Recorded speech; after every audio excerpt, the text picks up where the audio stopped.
Good morning and welcome to Rose Red Homestead. We're so grateful to have you with us. We love our community so much, and we're growing, which is very exciting to us.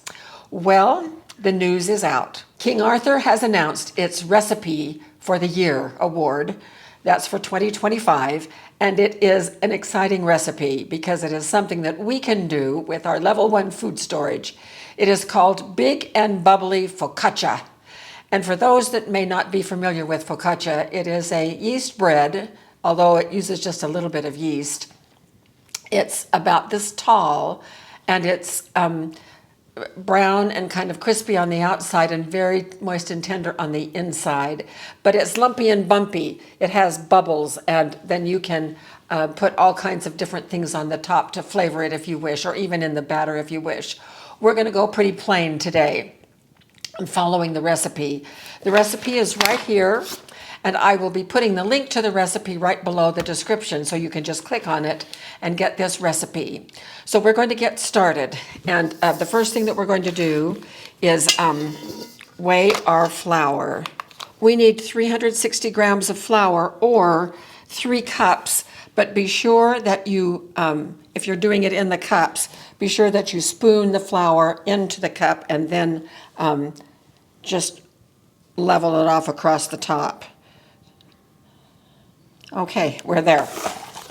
This is our 360 grams or 3 cups. And then to that, we are going to add a teaspoon and a half of salt and a teaspoon of sugar and a teaspoon of yeast. Then we're just going to mix these dry ingredients together real quickly.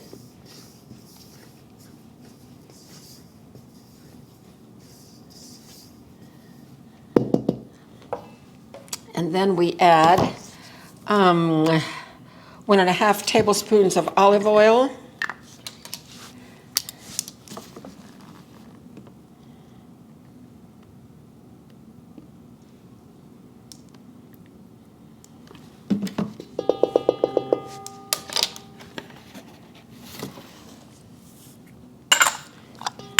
And 1 1/4 cup of water.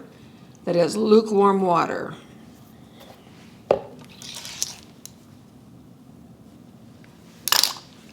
And then we're just going to mix this together. Now we do mix this by hand, which is another really great thing in terms of our the possibility that if we're in a grid down situation, we won't need to worry about having it in a stand mixer. And we need to mix it until we are sure that there are no dry patches in it.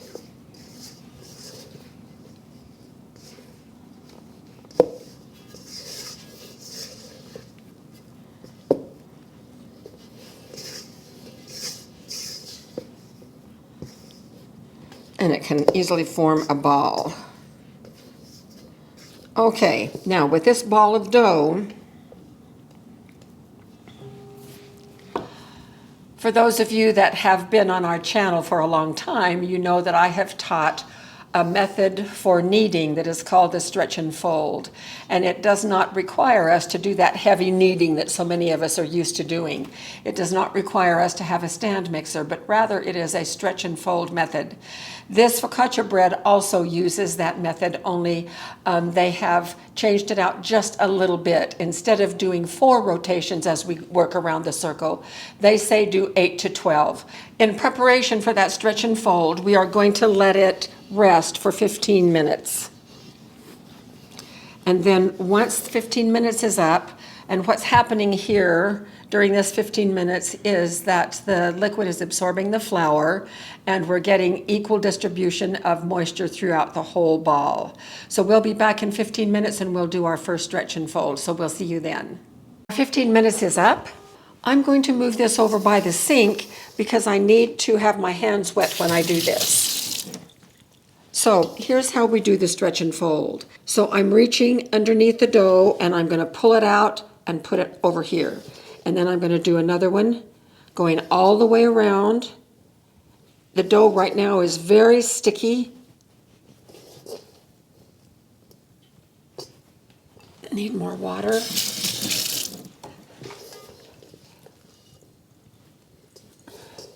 And when I have been all the way around, 8 to 12 times the directions say, so I wasn't keeping track of how much that was.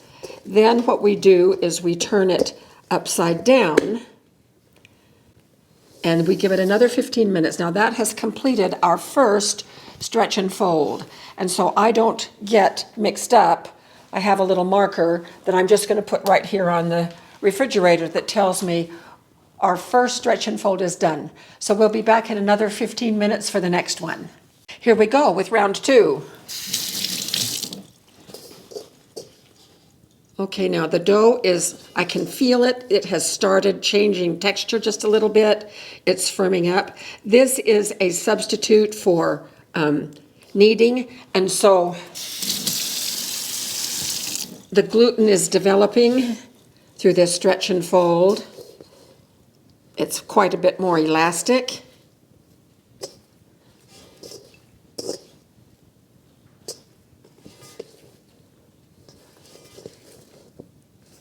I probably have gone around. I didn't keep track. Okay, and again, we get underneath it and plop it over to the other side.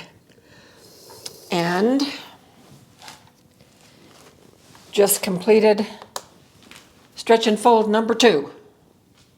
I'm going to add just a tiny bit of flour. This dough is still just a little sticky, and I think it's not supposed to be. So here we go.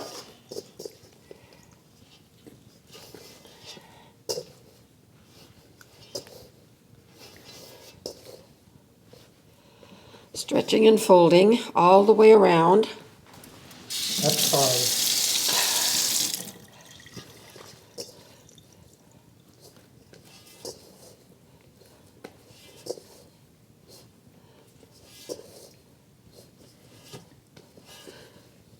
Okay, I think we've been around, and I'm going to add just another touch of flour as we turn it over.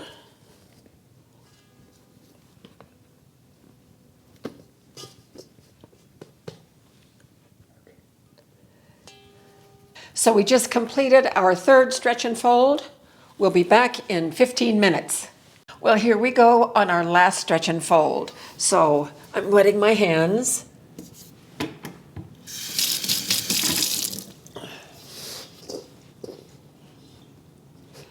Okay, the dough has really changed in texture. It's very stretchy now. So we're developing that gluten. It's coming along great.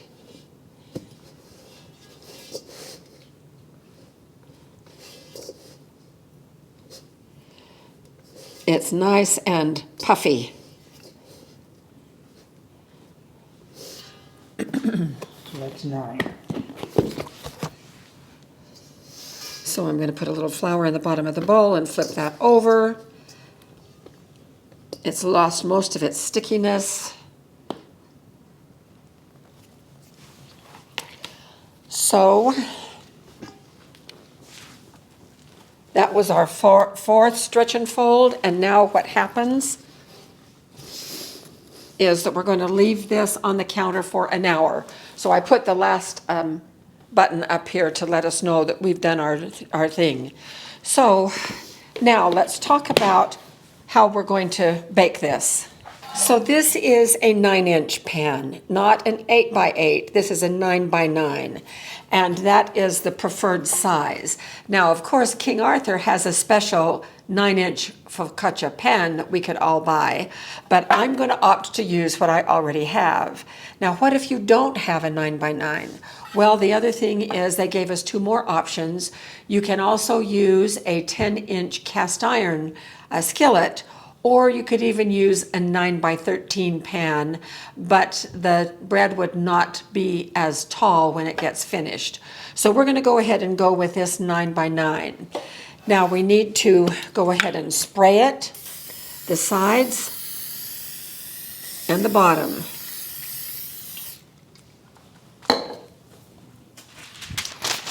Then I'm going to take about a 3-inch strip of parchment paper and put it on the bottom, folding it over the sides. or not. And then we're going to spray that again, just the paper. The purpose of this is to help us lift the bread out of the pan after it is done. And then we take a tablespoon of olive oil and put in the bottom of the pan.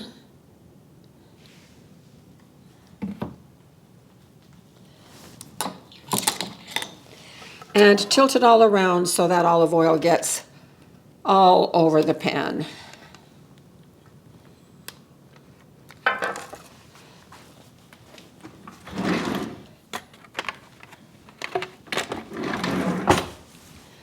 And I'm just going to give it a little bit of help here.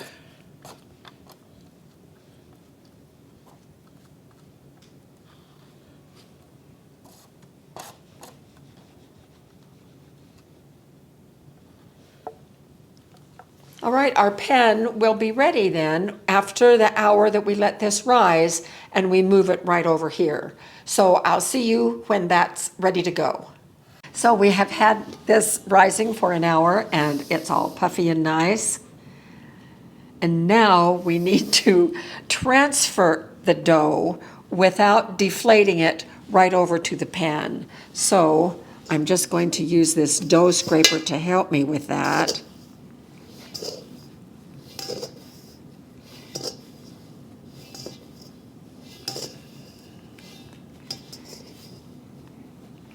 I'm going to oil it a little bit and oil my own hands as well. Okay, so I think I've been around. So here we go.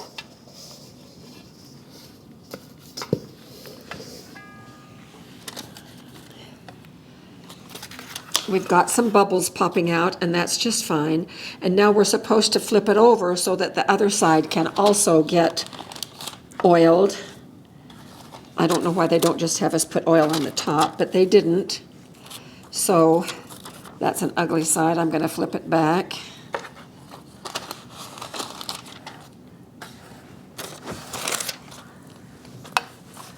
There, that's better. I think I will do that differently next time I do it. And I don't want those bubbles there. Okay, so we're going to let it rise some more in this pan, and it may not take an hour, and it should fill to the corners and almost to the top. And then we do something very special. So we'll be back when we're ready to go to the next step. So here we go with the fun part. So it has risen. It did not make it to the corners, and that is certainly okay. But it did make it almost to the top all the way around, and it only took 45 minutes to do that in my kitchen. So it needs to be full. You can see the bubbles that are there. Now the next thing that we're going to do is we're going to turn it into focaccia. And we do that. I've got to oil my fingers here. We're going to give it some dimples. So I'm using these 3 fingers that are oiled, and I'm spreading them apart because we want the dimples to be about, an inch to 1.5 inches apart from each other. And I'm going to go clear to the bottom, but I'm going to do it gently all the way to the bottom. Down and out. And down and out. Sounds like an exercise. It should be, yes. And then just single fingers where we need another 1 or 2. Okay. So that helped move it more to the side. Then what we need to do is cover the top with a tablespoon of olive oil.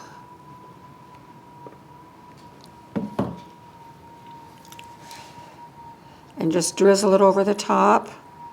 And some of it is going to get down in those dimples, and that's quite all right.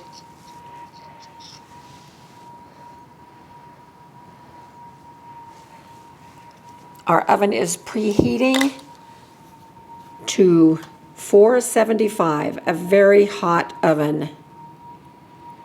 So I'm just kind of redistributing the olive oil across the top, trying very hard not to deflate it.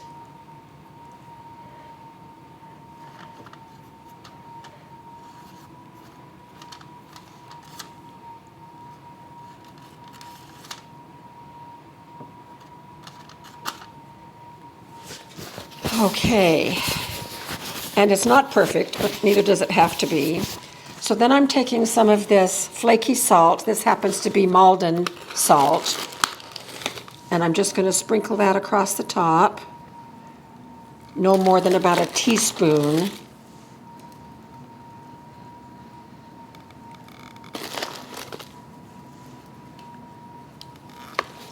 And then I'm just going to sprinkle on some herbes de Provence. This is one of the suggestions in the recipe that we can do, but there's also a whole lot of other things we can do as well. If you look up focaccia, there's lots of, I'm going to just leave it at that. There's lots of variations that you can do. All right, and then we're going to put this right in the oven once it gets up to temperature, and we're going to bake it for only 13, 14, 15 minutes. It should be nice and golden brown on the top. Then we're going to pull it out, take it out of the pan, turn the oven off, and put it back in for another 5 to 7 minutes so that we can get the sides of it all nice and browned as well. So in it goes. I just pulled this out. Watch it very, very closely. This was only about 13 minutes, and some of the herbes de Provence got burned. So let's lift this out.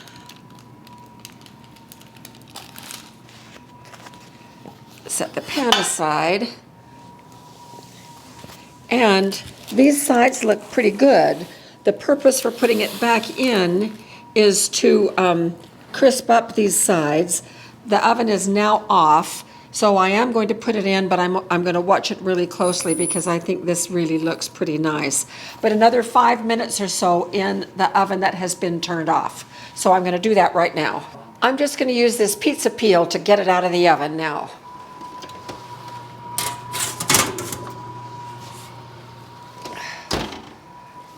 Oh, it is gorgeous.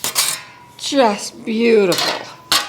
Now this is a little taller than other focaccias that I've made, but and focaccia is a wonderful, wonderful bread that can be used as an accompaniment to meals of anything pretty much that you want. But it's lovely with soups or with salads or like with spaghetti. And then what you do is you put olive oil in a little dish, sprinkle it with herbs, and then you can dip your piece of focaccia in that. So we're going to let this cool for just a few minutes, and then I'm going to cut off a piece, and we're going to taste it to see what it's like. How does this look to you? It looks very nice. I think it's just beautiful, and it smells fantastic. It does. I have a little dish here with olive oil, and I sprinkled some Italian seasoning on the top, herbs. Yeah. So we can do some dipping. Kind of like in the restaurant. Like in a restaurant, Yeah. an Italian restaurant, or Exactly. other kinds of restaurants that carry this.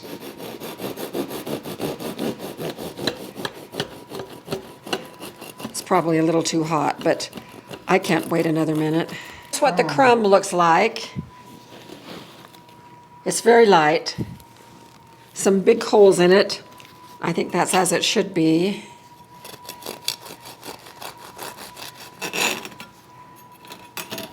So here you are. Oh, okay. Oh, Well, it does smell like bread. amazing how that happens. How that happens. Okay, So so maybe flaky or... Although I wouldn't want to be called flaky.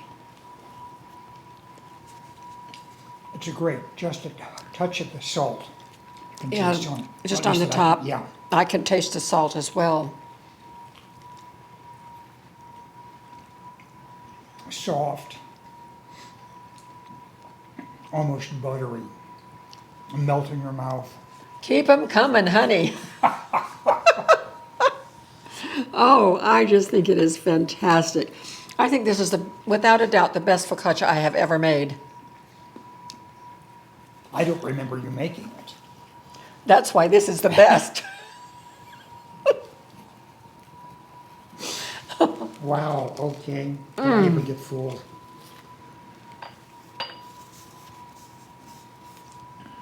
You know, we could use this recipe just to make breadsticks. This recipe is divine. Most definitely a keeper.